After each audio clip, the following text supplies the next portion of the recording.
প্রথমতেই বৃদ্ধাশ্রম শুরু করে যত মানে যারাই আসে মেহমান তাদের আমি আপ্যায়ন করি পিঠা দিয়েই। তারপরে ইউনো স্যার টিএনও উপজেলা চেয়ারম্যান, আমাদের মেয়র মিন্টু ভাই, মানে ওদের আপ্যায়ন আমার পিঠা দিয়ে হয়। পিঠা আমি অনেক রকম বানাতে পারি। যে বাড়িতে তো মার হাতে ওইভাবে খাওয়ার সুযোগ হয়নি, কিন্তু এখানে অনেকগুলো মা আছে আর অনেকগুলো মায়ের হাতের খাবার মিস করার মতন মানুষ আমি না আর কি। বিশেষ করে পিঠা পিঠা খাওয়া শেষে একটা গান হয়ে যাবে নিশ্চয়ই। হ্যাঁ, তা তো হবেই।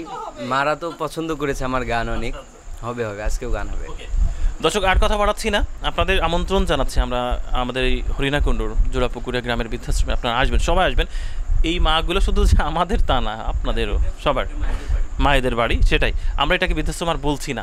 আমাদের সম্মানিত চেয়ারম্যান মহোদয় রিজভী ভাই বলছে যে এটাকে আর বৃদ্ধাশ্রম বলা যাবে না, বৃদ্ধাশ্রম নামটা উনি চাচ্ছেন না উচ্চারণ করতে। এটা হচ্ছে মায়েদের বাড়ি নামে নতুন একটা তিনি নামকরণ করতে চেয়েছেন, করছেন।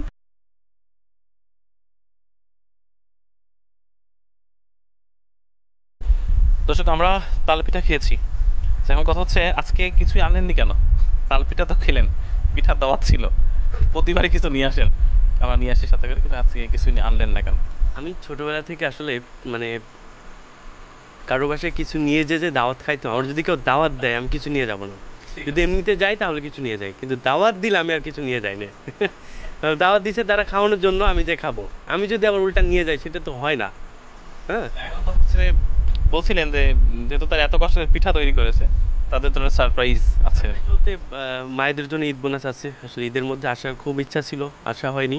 হ্যাঁ, তো এই জন্য তাদের একটা ঈদ বোনাস আছে, মায়েদের যে কয়জন আছে, হ্যাঁ, সবার জন্য ঈদ।